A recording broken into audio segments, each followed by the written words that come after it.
कैसे हो आप सब लोग। वागड़ता एकेडमी में आपका एक बार फिर हार्दिक स्वागत है। पीछे की जो स्क्रीन है, स्क्रीन में आपको दिख रहा है नोबेल पुरस्कार के बारे में। दुनिया का सबसे बड़ा अवार्ड किसी के लिए बड़ा है तो किसी के लिए इतना जरूरी नहीं है।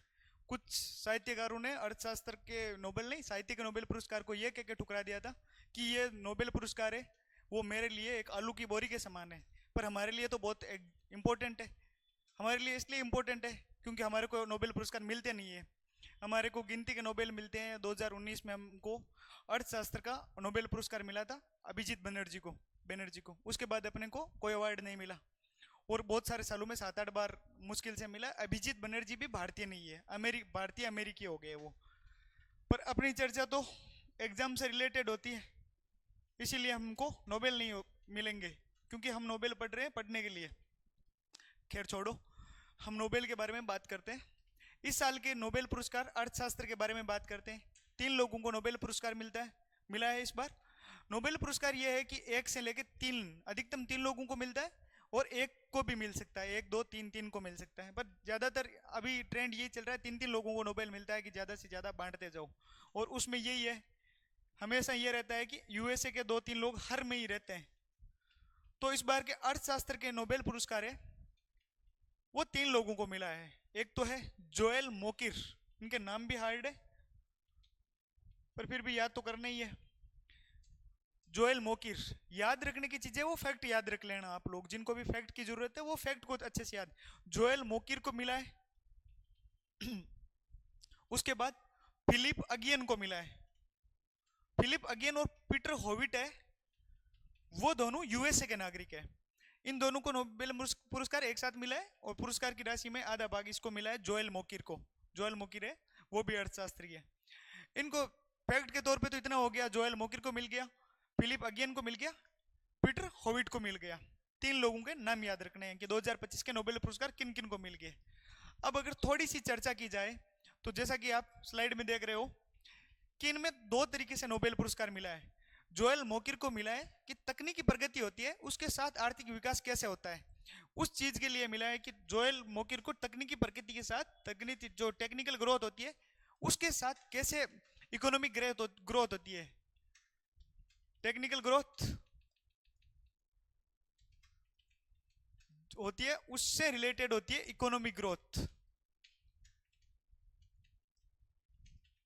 एग्जाम्पल के तौर पे देखा जाए तो मान लो भारत में यूपीआई है।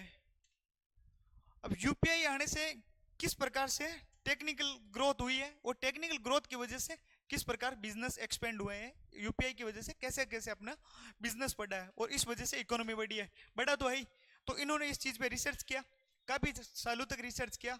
और अभी का रिसर्च नहीं, ये पुराना रिसर्च है। रिसर्च एक साबित होने के बाद हमेशा नोबेल पुरस्कार, एक रिसर्च पुरानी रिसर्च होती है 10-12 साल, वो रिसर्च जब साबित हो जाती है, उस साबित होने के बाद ज्यादातर तौर पर इंसान अगर जिंदा रह गया तो उसको नोबेल अवार्ड मिलता है। तो उन्होंने काफी पहले रिसर्च की, रिसर्च अब ठीक तरीके से ग्रोथ के साथ टेक्नोलॉजी जुड़ गई है तो इसके साथ अवार्ड मिला है इनको।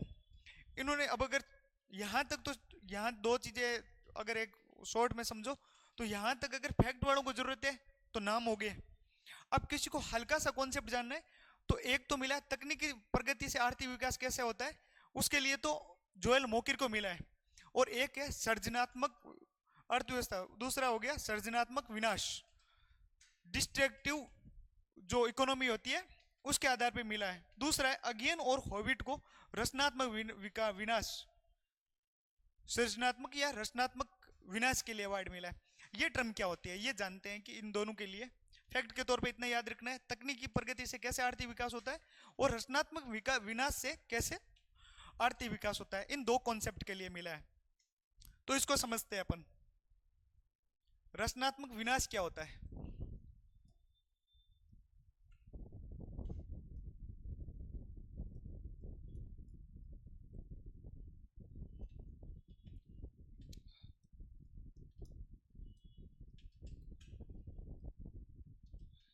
2022-23 के बजट में भारत सरकार ने इस पे काफी फोकस किया था इसमें हम एडवांस मान सकते हैं कि 2022-23 का जो बजट आया था उसमें एक प्रॉपर चैप्टर आया था रचनात्मक विनाश का।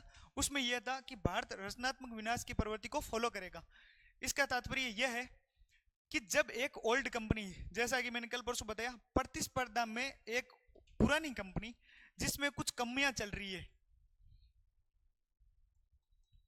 उस कमियों को पहचानते हुए अगर कोई नई कंपनी बनती है, नई कंपनी, नया बिजनेस बनता है जो रचनात्मक हो,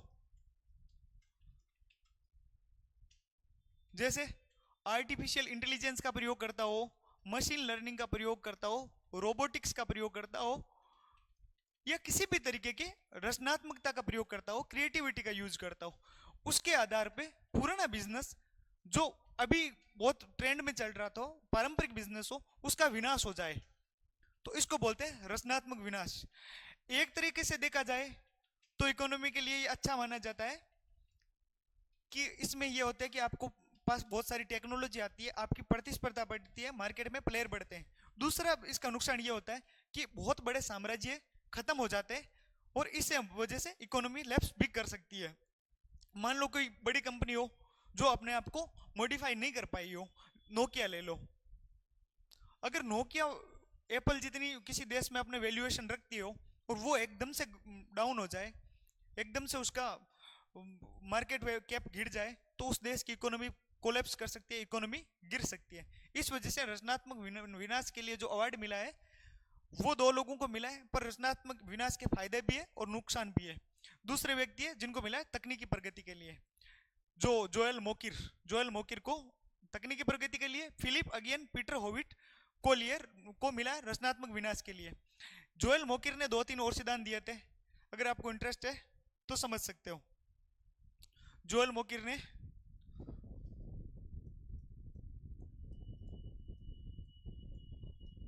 एक तो तकनीकी प्रगति का दिया, 2 और सिद्धांत दिए जो पॉपुलर माने जाते हैं, जिन प्रस्तावों से ये होता है कि हमको काम क्यों करना चाहिए, काम करने के लिए परिस्थितियां क्या होती है। एक तो इन्होंने दिया था प्रस्तावात्मक ज्ञान,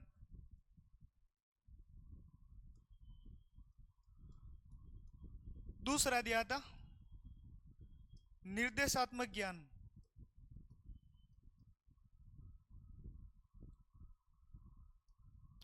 और तीसरा दिया था वाणिज्यिक ज्ञान, कमर्शियल नॉलेज।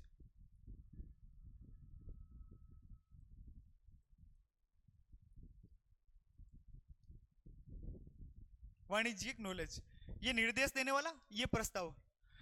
प्रस्तावात्मक ज्ञान होता है जो प्रस्ताव, आप प्रस्ताव देते हो, किसी प्रपोजल देते हो, किसी भी चीज में प्रपोजल होता है तो वो क्या होता है, आपको प्रेरित करता है कि आपको क्यों करना है, ये क्यों करना चाहिए। आप किसी को प्रपोज करते हो, आप किसी को काम के लिए प्रपोज करते हो, या किसी भी डेली लाइफ में आप प्रपोज करते हो, तो इसका है आपको काम के लिए प्रेरणा कि काम क्यों करना है। काम मीन्स वर्क, वर्क क्यों करना है आपको। तो इन्होंने बताया था कि काम के लिए जो है वो मोटिव क्या चाहिए होता है किसी भी व्यक्ति को, तकनीकी या कोई भी हो, पैसा, मनी, कुछ भी हो, वो इकोनॉमी के लिए मोटिव क्या होती है, इसे बोलते हैं प्रस्तावात्मक ज्ञान है। प्रपोजल नॉलेज है, प्रपोजनल नॉलेज है, वो किस प्रकार इकोनॉमी को इफेक्ट करता है, प्रस्ताव ज्ञान की वजह से किस प्रकार इकोनॉमी इफेक्ट होती है, प्रभावित होती है। दूसरा बताया निर्देशात्मक ज्ञान, निर्देश देना, परिस्थितियां, परिस्थितियों के लिए निर्देश देना। इन्होंने बताया कि काम के लिए, वर्क के लिए कौन सी कंडीशन चाहिए, कंडीशन चाहिए, उपकरण क्या चाहिए, कुल मिला के किसी भी जगह पे या कोई भी काम करने के लिए क्या क्या चीजों की रिक्वायरमेंट होती है, उसके लिए उन्होंने बताया निर्देशात्मक ज्ञान।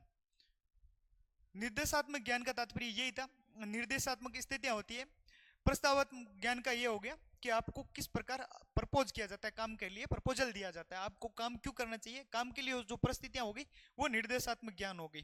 तीसरा बताया था वाणिज्यिक ज्ञान, आपको किसी भी वर्क को करने के लिए कितना नॉलेज है वो आपकी इकोनॉमी को इफेक्ट करेगा, आपके काम को प्रभावित करेगा। अब आपको, आप वर्क कर रहे हो, आपको इकोनॉमिक या कमर्शियल नॉलेज नहीं है, देन आप उस काम से कैसे प्रभावित होते हैं, उससे इकोनॉमी कैसे प्रभावित होती है, या इकोनॉमी के साथ आपका रचनात्मकता कैसे प्रभावित होती है। इन तीन कॉन्सेप्ट को इन्होंने ध्यान दिया, पर इनमें मेन ध्यान इनका जो नोबेल मिला है, इनको तकनीकी प्रगति के लिए मिला है। टेक्नोलॉजी का ग्रोथ है, उससे इकोनॉमिक ग्रोथ कैसे होती है। ठीक है, तो ये हो गई नोबेल की चर्चा। वापिस एक बार देख लो, तीन लोग हैं, जोएल मोकिर भाई साहब, मोकिर भाई साहब। दूसरे हैं, ये इनका नाम भी तो अजीब है, फिलिप अगियन, फिलिप अगियन और पीटर होविट। इन तीन लोगों को नोबेल मिला है, दोनों तीनों को अलग अलग चीजों के लिए मिला है। इसको तो मिला है तकनीकी प्रगति के लिए, इन दो को मिला है रचनात्मक विनाश के लिए। ऐसी रचना जो अपने सृजनात्मकता या रचना की वजह से, क्रिएटिविटी की वजह से पुरानी किसी प्रतिस्पर्धा को खत्म कर दे, पुरानी कंपनी का विनाश कर दे। तो इकोनॉमिक्स के ये तीन नोबेल, या एक तीन लोगों को जो नोबेल मिले, उनकी यही परिचर्चा इतनी खत्म होती है। शायद इतना ही कॉन्सेप्ट था इसमें, जितना मैंने कोशिश की है कि ठीक तरीके से समझाया जाए। आपका बहुत बहुत धन्यवाद।